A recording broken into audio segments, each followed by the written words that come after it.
नमस्कार, मेरा नाम है आकांक्षा चौहान और आप देख रहे हैं द न्यूज़ वाला नेटवर्क। आज हमारे बीच हैं आचार्य रजनीश शास्त्री जी, जिन्हें मुझे नहीं लगता अब किसी परिचय की ज़रूरत है। तो इस बार पंचम संगीतमय श्रीमद् भागवत भक्ति ज्ञान यज्ञ होने वाला है।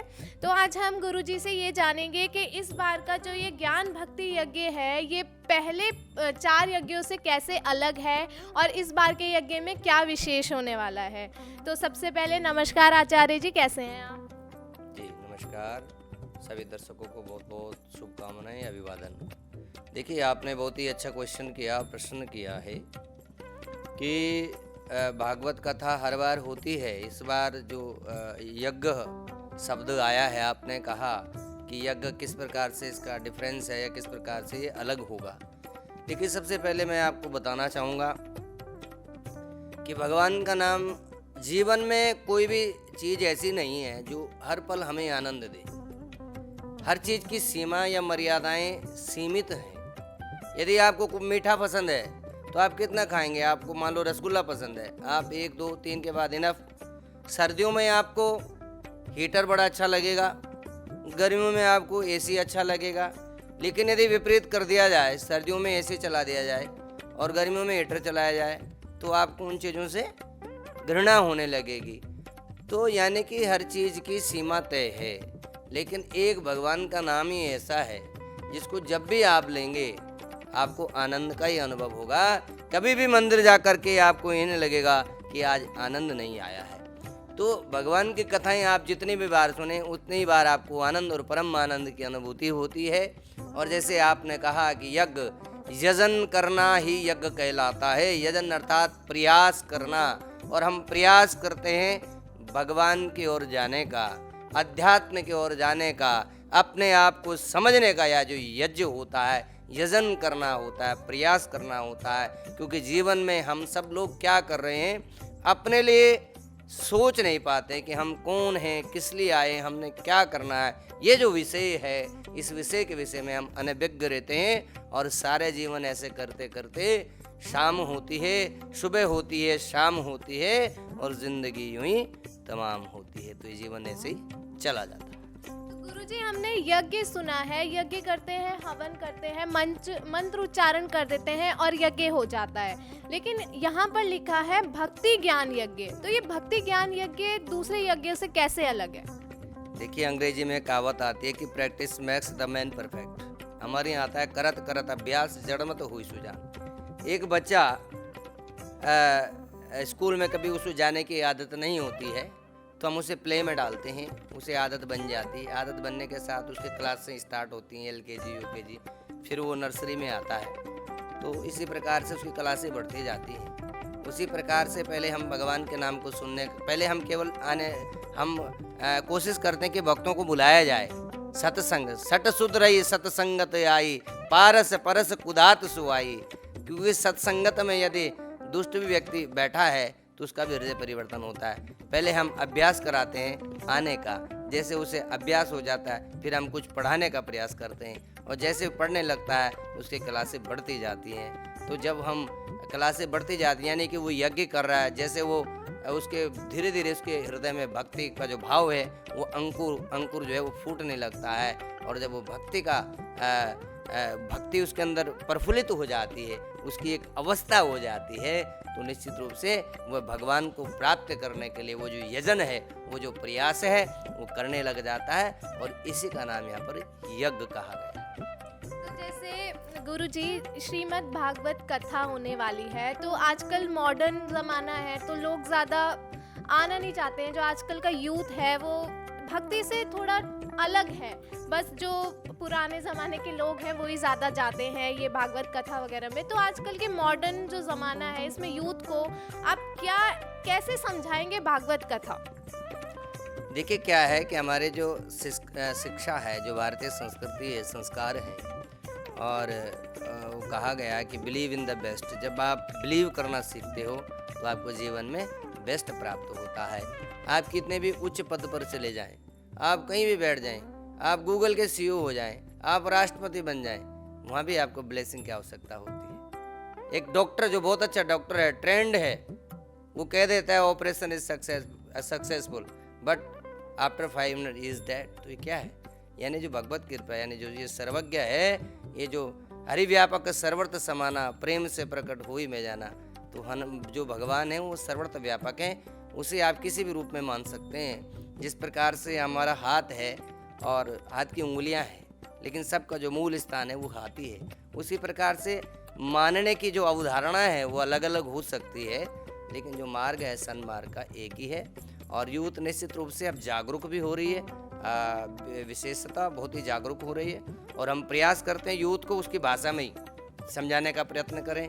हम युवाओं के साथ उनकी भाषा में बात करते हैं, उन्हें समझाने का प्रयास करते हैं। उनके साथ हम ऐसे नहीं कि हम बहुत बड़े वैसे बन जाते हैं, हम बच्चों के साथ बच्चे बन जाते हैं, वृद्ध के साथ वृद्ध बन जाते हैं। उन्हें मित्रवत व्यवहार करने का हम प्रयास करते हैं, बच्चों को भी ये संस्कार देने का प्रयास करते हैं कि नमस्ते, अभिवादन, राम राम को प्रयास करो।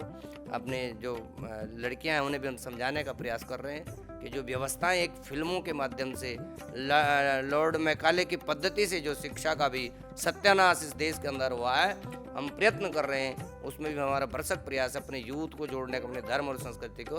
तो उसके लिए हम कथाओं के माध्यम से, अपनी स्पीच के माध्यम से, गो कथाओं के माध्यम से, भागवत कथा के माध्यम से, और भी जो भी माध्यम हमें प्राप्त होता है, तो हम सतत प्रयास करते हैं कि युवाओं को सत्संगति को जोड़ने का प्रयास करें।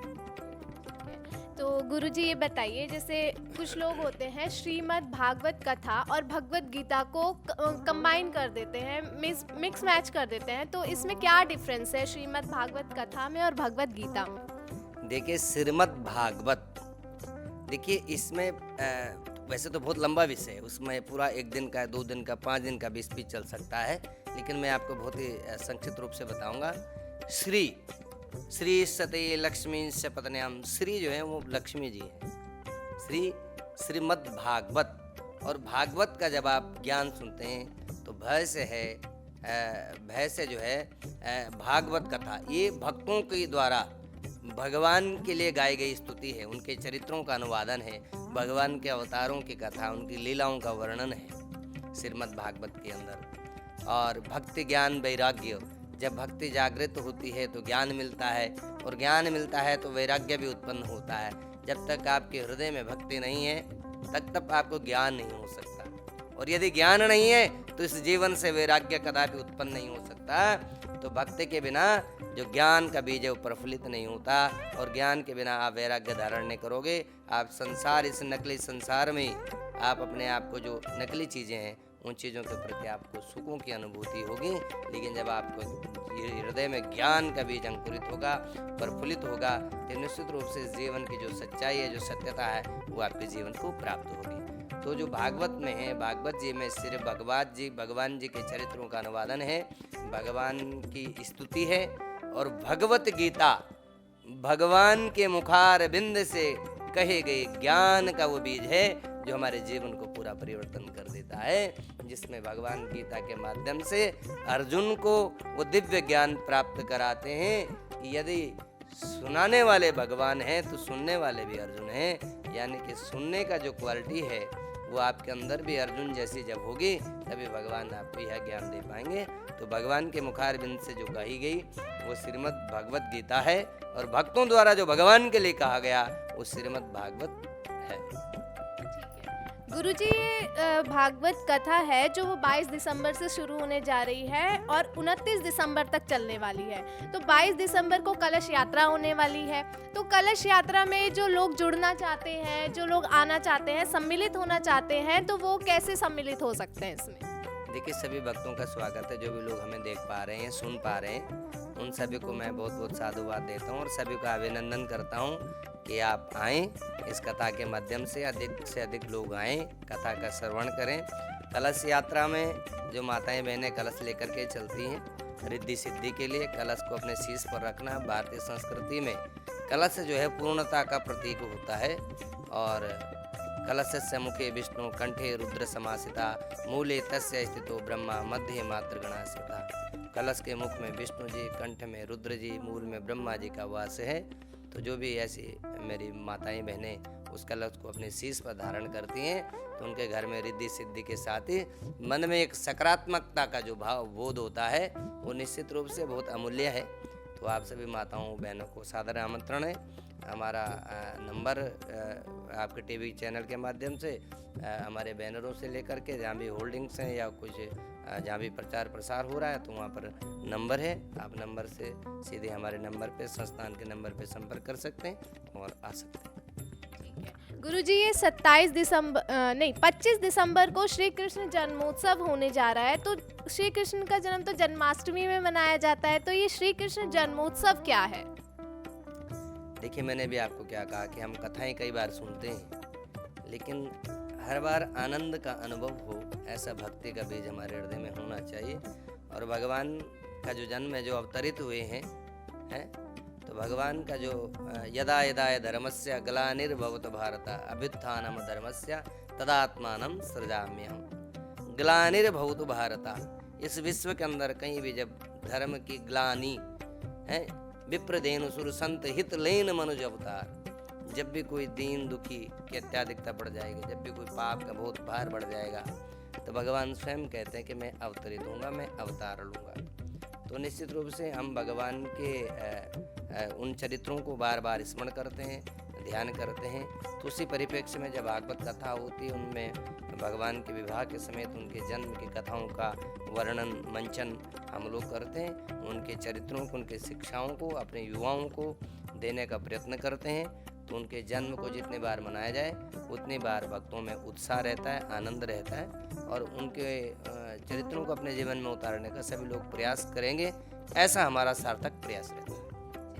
गुरुजी, अब आप ये भी बता दीजिए हमारे दर्शकों को कि ये जन्मोत्सव कहाँ होने जा रहा है और कब से कब तक चलने वाला है? श्रीमद् भागवत कथा का दिव्य जो आयोजन है आशीर्वाद एनक्लेव सोसाइटी आवास विकास में हमारे निज संस्थान श्री बालाजी ज्योतिष प्रतिष्ठान केंद्र की ओर से आयोजित किया जा रहा है, जो हर वर्ष यहाँ पर रहता है।